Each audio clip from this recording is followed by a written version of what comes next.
Halo teman-teman, Assalamualaikum warahmatullahi wabarakatuh. Ketemu lagi dengan saya Muhyiddin di obrolan Anyeng. Dan kali ini eh, dalam rangkaian Sumpah Pemuda ya, saya ketemu dengan teman-teman pemuda-pemuda Kalimantan Selatan yang sangat luar biasa. Oke, saya ngobrol dengan Mbak Nur Anissa. Assalamualaikum warahmatullahi wabarakatuh. Mbak Anissa ya? Waalaikumsalam. Mbak Mbak Lisa, Nur tapi atau Mbak panggilannya Anissa Caca, Pak. panggilannya? Kenapa? Mbak Caca, Pak. Mbak Caca, Pak. Oh, Mbak Caca.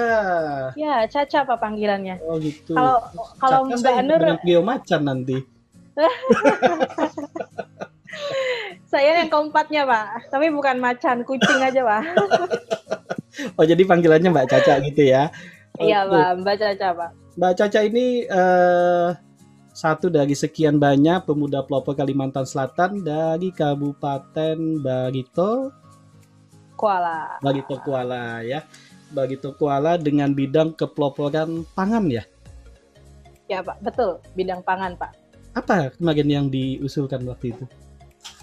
Jadi untuk judul kepeloporan saya itu adalah pengemasan beras unus kemasan. Mm-mm. Produk unggulan Kabupaten Barito Kuala. Saya ceritakan sedikit ya Pak. Jadi asal mula kepeloporan ini adalah karena kita prihatin atau kita melihat kondisi masyarakat di Kabupaten Barito Kuala yang mayoritas pekerjaan adalah petani.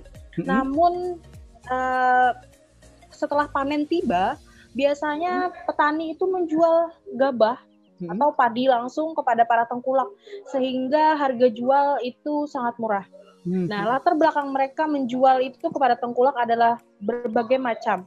Bisa karena mereka mempunyai utang atau karena mereka ingin cepat mendapatkan dana segar biasanya. Nah, hal ini menyebabkan kesejahteraan mereka sangat-sangat minim karena harga di tengkulak itu sudah ditentukan dan mereka sudah menjadi pemimpin pasar sehingga harga itu bisa mereka mainkan. Nah, dari sana latar belakang hal itu saya mencoba untuk membuat suatu kemasan, beras itu dikemas dan dipasarkan sendiri sehingga kita mempunyai sistem pemasaran sendiri dan mempunyai pelanggan tersendiri sehingga nilai jual atau add value yang bisa didapatkan dari beras itu bisa meningkat dan akhirnya nanti akan bisa meningkatkan kesejahteraan petani. Oke, jadi lihat masalah di petani gitu ya, mereka jual gabah, kemudian terpikir nih kalau jual gabah nilainya berapa sih gitu ya, apalagi ke tengkulak dengan harga yang sudah ditentukan oleh tengkulak. Dengan harga yang sudah ditentukan. Kalau dikemas memang perbandingannya cukup jauh ya? Cukup jauh Pak, jadi kalau misalnya satu karung padi itu dihargai dengan harga 200 sampai 300 ribu, tapi kalau kita jual secara kemasan itu harganya satu karung padi itu bisa mencapai 400 sampai 500 ribu Pak. Jadi kenaikannya antara 70 sampai 100%. Tapi proses pengolahannya sendiri berapa lama? Dari padi menjadi Dari gabah tadi menjadi beras? Dari gabah menjadi beras itu tidak lama Pak, hanya 1 hari. Jadi setelah setelah dijemur padinya, kemudian dikirim ke pabrik untuk digiling, kita kemas dan kita pisahkan antara yang patah dengan yang beras dengan kualitas yang bagus. Beras yang kualitas yang bagus yang kita pilih untuk kita kemas karena kita pemasarannya memang target pasar itu kalangan menengah ke atas, kemudian juga wisatawan yang datang ke Banjarmasin yang biasanya tidak pernah makan sama sekali beras Kalimantan Selatan misalnya, padahal beras kita juga terkenal lumayan gitu. Tapi selama ini beras kita tidak pernah sampai ke Jawa dalam bentuk kemasan begitu. Nah, sekarang dicoba itu, Pak. Ya, kalau saya mau pengen beli beras Banjar lah ya, istilahnya beras unus itu ya. Belinya kan literan gitu ya. Sementara kalau beras dari Pulau Jawa itu kan sudah ada yang kilo, ada yang 3 kilo, ada yang 5 kilo, ada yang 10 ya. Dan dikemas dengan sangat bagus lah. Nah, sementara kalau beli yang beras Banjar, beras unus itu kan ya belinya 1 liter, 2 liter. Kalau mau banyak ya harus 1 karung gitu kan. Orang perlu uang yang cukup banyak untuk betul. Sementara dikemas ukuran berapa aja yang disiapkan? Kalau ukuran kita custom, Pak. Jadi sebenarnya untuk ukuran itu yang kita sediakan saat ini 1 liter, 2 liter, 3 liter, kita masih pakai liter. Namun pelanggan kita juga sudah kebetulan kita sudah mencapai Pulau Jawa untuk pemasaran. Dan kalau Pulau Jawa dan mereka ingin dalam bentuk kilo, kita juga bisa sediakan, Pak. Jadi untuk sekarang kita memasarkan sesuai dengan permintaan pelanggan. Namun kami tawarkan bisa pakai satuan liter atau pakai satuan kilo. Oke, pokoknya maunya mereka berapa gitu, kita siap gitu ya? Maunya mereka, kami bisa siap untuk mengirim. Oke, Mbak Rezeki nggak boleh talk ya Pak ya?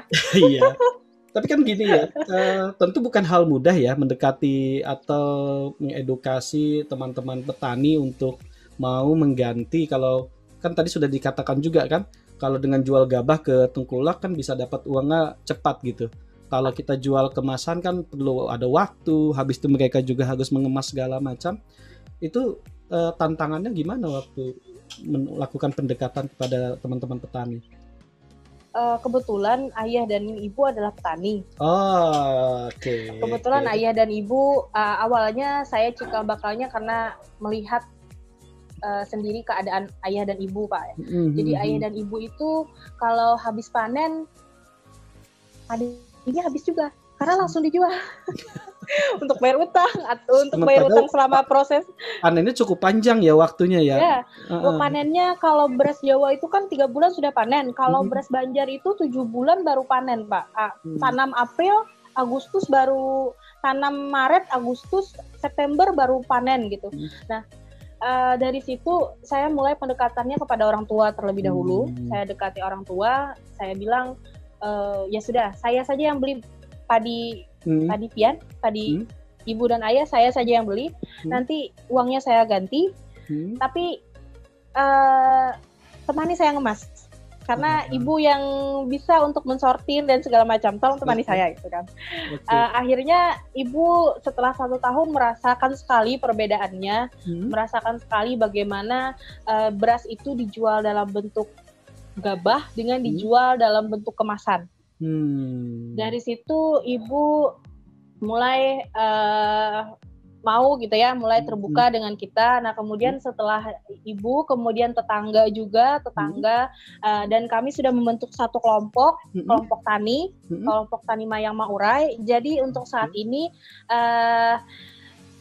ini ya, pemutaran beras atau permintaan dan penawaran berasnya itu kita masih stoknya itu dari kelompok tani tersebut, Pak. Oke, jadi sekarang sudah ada makan kelompok taninya ya? Iya Pak, sudah ada kelompok taninya Pak. Oke. Meskipun produksi orangnya nggak banyak gitu ya Pak ya.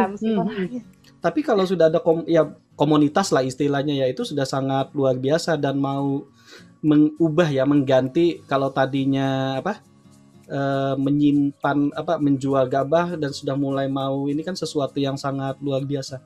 Itu berapa lama? Kapan mulai itu?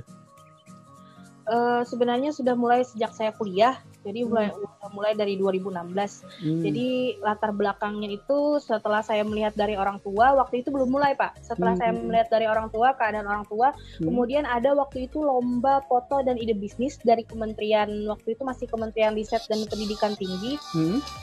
Mereka mengadakan satu lomba dan kemudian saya ajukan ide ini dan akhirnya dengan kampus dibantu oleh kampus untuk yang pertama kemasannya dan stikernya. Waktu itu pengabdian masyarakat Pak, dari STIMI Banjarmasin langsung ke rumah. Setelah pengabdian masyarakat, setelah pengabdian masyarakat itu terserah nih, kata dosen saya, kamu yang pegang.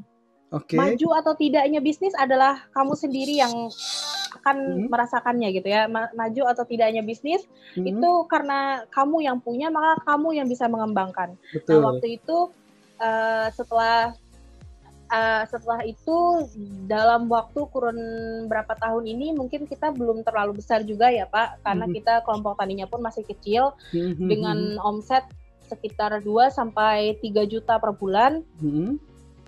Kemudian omset itu akan naik naik sekitar 300% itu pada saat fitrah, karena kita unggulan produk kita adalah zakat fitrah, Pak. Iya. Oke, jadi zakat fitrah sekarang kalau misalnya zakat fitrah nggak usah lagi tuh pakai kemasan tenteng ya. Sekarang udah bisa ada kemasan. Oh iya, betul, luar biasa ya. Jadi ini mengubah ya, jadi nilai memberikan value added istilahnya kepada sebuah produk gitu ya. Dan memang basic kuliah di marketing ya. Iya Pak, betul. Saya kebetulan kuliahnya di manajemen, Pak. Di manajemen ya. Manajemen bisnis ya. Iya. Jadi kepikirannya lihat ininya bukan pada sisi bagaimana bercocok tanamnya, tapi bagaimana menjadikan produknya itu bisa dijual dengan harga yang lebih tinggi. Betul, Pak. Betul sekali, Pak. Jadi kemarin juga saya sempat ditanyakan bagaimana inovasi dari orang-orang di sekitaran. Inovasinya apa? Masa cuma beras aja gitu, nggak ada beras merah ya gitu. Saya bilang saya bukan ilmunya di sana gitu, saya bukan ilmu bercocok tanamnya. Mungkin kalau ada beras merahnya, oke, bisa saya kemas. Tapi saat ini petani memang tidak ada yang menanam beras merah gitu. Sekarang yang mau saya besarkan adalah beras unusnya, karena selain dari peningkatan add value, saya harap juga ada peningkatan di sisi kesejahteraan petani. Betul. Kalau misalnya kita berharap dari beras merah lagi, petani harus modalnya lain lagi gitu ya, modalnya tersendiri lagi, dan itu mungkin akan memberatkan lah dari segi petani. Dan mereka harus belajar lagi kan? Betul, Pak. Betul. Jadi saya juga beberapa waktu yang lalu juga ketemu dengan teman-teman yang waktu itu mereka membuat minyak atsiri ya, minyak dari daun serai itu. Jualnya juga literan gitu. Jadi istilah kami itu dia masih berada pada sisi zona komoditi. Jadi jualnya dalam jumlah yang besar, otomatis harganya kan lebih murah. Tapi setelah dikemas dalam botol yang kecil, mungkin ukuran 60 mili, 100 mili gitu kan, itu harganya jauh berkali-kali lipat gitu. Sama kayak beras tadi kan, kalau dulu biasanya belinya karung gitu ya, atau ton mungkin gitu ya. Ton gitu. Dari tengkulak gitu. Sudah dikemas, harganya jadi berbeda. Oke. Mbak Caca luar biasa ya. Mudah-mudahan apa yang dilakukan bermanfaat baik untuk Mbak Caca sendiri dan keluarga maupun untuk teman-teman petani lainnya. Oke. Amin ya Allah. Terakhir sebelum ini kan kita rangkaian Hari Pemuda ya. Ada pesan nggak untuk teman-teman pemuda yang lain supaya memiliki motivasi, memiliki semangat yang sama dengan apa yang Mbak Caca lakukan? Oke. Semua pemuda memiliki bakat dan impiannya masing-masing. Tidak semua kita pemuda mungkin memiliki jalan pemikiran yang masih belum stabil gitu, Pak ya. Masih belum stabil, satu sama lain masih menginginkan sesuatu yang instan. Tapi percayalah, dengan minat bakat di dalam diri masing-masing, maka semua pemuda akan sukses dengan jalannya masing-masing. Baik, terima kasih luar biasa. Mbak Caca, sekali lagi terima kasih ya. Terima kasih banyak, doakan terus. Silakan kalau misalnya ada yang mau pesan beras juga bisa, silakan di calling. Iya. Sekaligus nih. Mbak Caca, apa namanya, ada ini ya, akun media sosial? Instagram. Ada akun Instagram. Oke, nanti kita tuliskan di bawah ya, akun Instagramnya. Jadi nanti kalau teman-teman juga ada yang mau kepoin, mau tahu bagaimana mengenai beras unus, bisa langsung lihat Instagramnya Mbak Caca. Oke, Mbak Caca, sekali lagi terima kasih. Mudah-mudahan apa yang kita lakukan hari ini bermanfaat ya. Amin ya Allah. Ketemu lagi dengan saya di sesi atau video yang lain, dan mudah-mudahan teman-teman yang di sana yang menyaksikan obrolan kami hari ini bisa mengambil manfaat dan juga termotivasi untuk memberikan yang lebih baik. Sekali lagi terima kasih teman-teman. Demikian obrolan kami. Mudah-mudahan bermanfaat. Ketemu lagi dengan saya di video berikutnya. Silahkan subscribe, like, dan berikan komen yang positif. Terima kasih. Assalamualaikum warahmatullahi wabarakatuh.